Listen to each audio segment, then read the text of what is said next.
షాద్ నగర్ వైపు ఉన్న మన స్వర్గసీమ వెంచర్లో ప్లాట్లు కొన్న వాళ్ళంతా సంతోషంగా ఉన్నారు.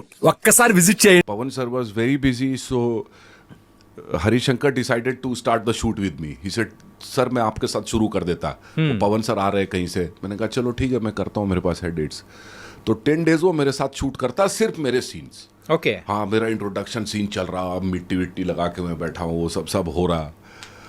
और करते करते कुछ और बर्नी गारू भी साथ में, तो बहुत अच्छे एक्टर्स का उधर हो जाता कल्मिनेशन, और बहुत अच्छा फील होता. और जब पवन सर आते तो मज़ा आता उनके साथ. तो बहुत ग्रेट पर्सन रहते हो और इतना सपोर्टिव रहते और एकदम कुछ भी इंटरफेयर नहीं करते. जो डायरेक्टर कर रहा वो कर हो रहा, तो पहले ही पता चल जाता कि ये पिक्चर भी सुपर हिट होता. और ग्रेट एक्सपीरियंस रहता हो. और जब वो फिल्म आता तो जो पब्लिक का रिस्पांस, मैं पागल हो गया. मतलब ऐसा रिस्पांस आता उसका. సార్ గబ్బర్ సింగ్ మూవీ కంటే ముందు చాలా ఫ్లాప్స్ ఉన్నాయి సార్ పవన్ కళ్యాణ్ గారు. I heard. పవన్ కళ్యాణ్ గారి ఫ్యాన్స్ అంటే ఫ్యాన్స్ ఎక్స్పెక్ట్ చేస్తున్న మూవీ గబ్బర్ సింగ్ తో వచ్చేటప్పటికి ఈవెన్ నేను కూడా ఇక్కడ ఒక నార్మల్ థియేటర్లో చూసాను అనమాట. యాజ్ ఎ ఫ్యాన్ గా literally I whistle dance lot of things has happen in the day. No, but thank God, I mean, with that film again he came back and again he proved that he is the best. या सो उसी time में तुमको थोड़ा magical moments with Pawan Kalyan sir कुछ भी है? बहुत सारा है. बहुत सारा बहुत. हाँ, मतलब वो ऐसे ज़्यादा बात नहीं करते, लेकिन मुझसे काफ़ी बात करते थे. और वो कुछ भी तुरंत समझ जाते थे. जैसे एक पाइप जो मेरे मुंह में डालना है जिसमें से स्मोक निकल रहा है, वो एकदम हीटेड हो जाता क्योंकि वो सन में शूट कर रहे हैं. ओके. तो वो बोलते कि वो माइक पे पूरा पानी डालो. और मेरा दिमाग वहाँ तक नहीं जाता, बट वो इतना एक्सपीरियंस्ड वो रहते हैं कि उनको सब पता है कि हाँ कहाँ पे कैसे क्या हो रहा है. तो काफ़ी उनके साथ मेरा अच्छा रिलेशन रहा, अभी भी है. और अभी भी वो कोई भी फिल्म करते हैं तो सोचते हैं कि मैं उसमें काम करूं. अभी पिछली बार भी ऐसा हुआ था, पर कुछ वर्कआउट नहीं हो पाया. मैं कहीं ऑलरेडी ल्यूसीफर पार्ट 2 कर रहा था, ओके. तो वो नहीं हो पाया. पर बहुत जल्द अभी हम लोग एक फिल्म कर रहे हैं, ओजी. Yeah. OG will release very soon, I guess. So one by one. Yeah, After రక్త చరిత్ర came with Gabbar Singh. So ఇలా ఒక్కొక్కటి మాట్లాడుకుందాం sir one by one. So రక్త చరిత్ర టైంలో సో మీ కంప్లీట్ ఇంట్రడక్షన్ కానీ, సో ఆ మట్టిలో ఉండి ఆ ఇంట్రడక్షన్స్ అది కానీ, so what's the best scene for you in that movie? The best scene is where my brother comes and he tells me कि तू बुक्का बहुत बाहर खतरा है, तू जेल के अंदर ही रह. And I spit on his face and I say कि तू हमारे बाप का तू बेटा है कि नहीं, मतलब हम लोग कौन से फैमिली से बिलोंग करते हैं, तू ये भी भूल गया. और बहुत उसको गुस्सा आता. फिर फादर का डेथ सीन मेरा फेवरेट सीन रहता. जब वो फादर मर जाता और वो बॉडी लेने आती अश्विनी, और वहाँ पे नहीं चाहते हुए भी अचानक से उसका हाथ चलने लगता उस पे, और उसके गन पॉइंटेड है फिर भी वो डर नहीं रहा, बिकॉज वहाँ वो पॉइंट पे उसका सब कुछ ख़त्म हो जाता है. उसको वो फील कर रहा है एज इफ वो ऑलरेडी मरा हुआ है. तो उसको कुछ डर नहीं रहता. तो वो बहुत ही अजीब सा कुछ सीन आया उसमें. RGV ने बोला कि जाते जाते इसका गन लिक कर लो. तो वो एक शॉट जो गन में ऐसे लिक करके गया, वो भी कुछ अजीब सा ही हो गया. तो बहुत ही, मैं जब खुद देखा तो मैंने सोचा मैं ये हूँ क्या. Without dialogues complete with expressions చంగా రాచకం అంటారు. So you can say this proper మాసీ word starts also. Yeah. So he's just entering, smoking and just putting petrol on the body. Yeah. And it was amazing. And coming to the Gabbar Singh sir, so best scene? Gabbar Singh, best scene I would say with me और पवन sir का जो action sequence रहता है उसी में ज़्यादा मज़ा आता मुझे. Okay. Climax episode? Climax episode. Okay. Climax episode में मज़ा आता बिकॉज वो स्टार के सामने आप आमने सामने रहते तो ही उसका जो चैलेंज और उसका जो मज़ा है वो तभी रहता उसमें. Okay. So what's the best compliment have you got from these movies, from especially from Telugu industry? A lot of compliments I have got.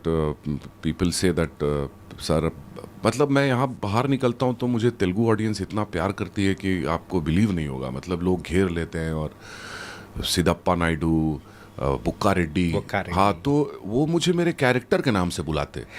वो मेरे लिए सबसे बड़ा कॉम्प्लीमेंट रहता. Okay. कि वो हर कैरेक्टर जो मैं किया उनको वो याद रखते और वो बोलते कि ये कैरेक्टर. के नाम से बोलते हो. ఇంతకు లైలాలో మీ క్యారెక్టర్ పేరేంటి? रुस्तम. రుస్తం. ఇంక నుంచి రుస్తం అని పిలుస్తారు మిమ్మల్ని. అభిమన్యు సింగ్ అనేది మర్చిపోయారు అందరూ. బొక్కారెడ్డి, సిద్ధప్ప నాయుడు, ఇలా అన్ని క్యారెక్టర్స్ అనేది కూడా. ఓకే. అండ్ ఇంకా ఇలా చెప్పుకుంటూ వెళ్తే రామ్లీలా హిందీ మూవీ, సో అది కూడా చాలా పెద్ద హిట్. అందులో మీది కూడా one of the big character. So it was an turning point character. So how it went sir? Very good. Ramleela, working with Sanjay Leela Bansali was an experience in itself because he's a genius. उनको हर कुछ का knowledge रहता, dialogues का, wall के colour का, music का, costume पहन के आते उसमें क्या ऑफ रहता वो भी उनको पता चलता. Okay. तो वो एक कंप्लीट रहते उनको सब कुछ पता रहता. हाँ. कहाँ क्या हो रहा. कोई एक्टर ने सेकंड टेक में 1 सेकंड का भी ज्यादा पॉज लेता तो वो बोलते कि इस बार तुमने ज्यादा लंबा पॉज क्यों लिया. तो आप एज एन एक्टर शॉक्ड रह जाते कि मैं जो परफॉर्म कर रहा हूँ मेरे परफॉर्मेंस के अंदर ये आदमी काउंट कर रहा सेकंड्स. ओके.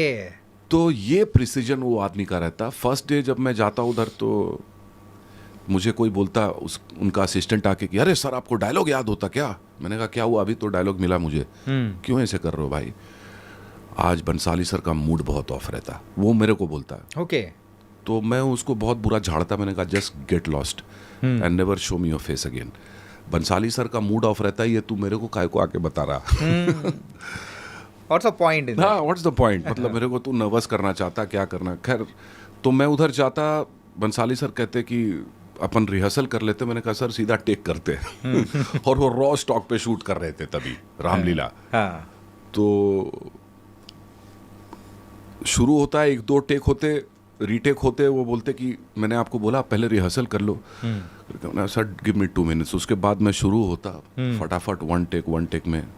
और वो बहुत खुश हो जाते. अभी भी कोई उनसे मिलता है तो वो रामलीला की बात निकलती है तो मेरे कैरेक्टर के बारे में वो ज़रूर बात करते. तो संजय लीला बंसाली एक ऐसे डायरेक्टर हैं कि अगर आपने अच्छा काम करके उनको नहीं दिया तो आपकी ऐसी की तैसी है, और अगर आपने अच्छा काम करके दे दिया तो लाइफ लॉन्ग वो आपके फैन हो जाते हैं. Sir nice. And Khaki movie. अच्छा, खाकी मूवी. या तमिल माय गॉड. या south Indian with Dheeran. Karthi garu. हाँ, Dheeran based on a true story. So యూజువల్గా మిమ్మల్ని ఆ క్యారెక్టర్లో మేము చూసేటప్పటికి literally okay this was 100% sure shot. Villainism is there, heroism is there. Okay. So ఎప్పుడైనా మూవీస్ చూడాలి అని అనుకున్నప్పుడు the few calculated point will be there for the audience. So మీరుండేటప్పటికి okay something there like this. So uh characterisation కానీ ఎలా చేశారు, and అక్కడ ఉన్న వాళ్ళ అంటే వాళ్ళ యాక్సెంట్ కానీ how do you catch it sir? So I would say this is my bread and butter. तो करना ही पड़ता. पर वो भी खाकी मूवी का जो किरदार रहता उमा, वो रियल. ओमा. हाँ, ओमा वो रियल लाइफ से इंस्पायर्ड रहता. और धीरन करके जो कॉप रहता जो कार्ती ने प्ले किया, वो लास्ट में जाके उसको जस्ट रिटायर होने के पहले पकड़ता. यही स्टोरी रहता उसका. Yes yes. और विनोद जो उसका डायरेक्टर रहता, बहुत ही सेंसिबल शांत दिमाग से काम करना. जबकि वो पूरा स्टोरी रहता बहुत ही इंटेंस और मतलब हाई ड्रामा रहता. और हर वक्त देखा ही आपने कैसा रहता, डर भी लगता देख के.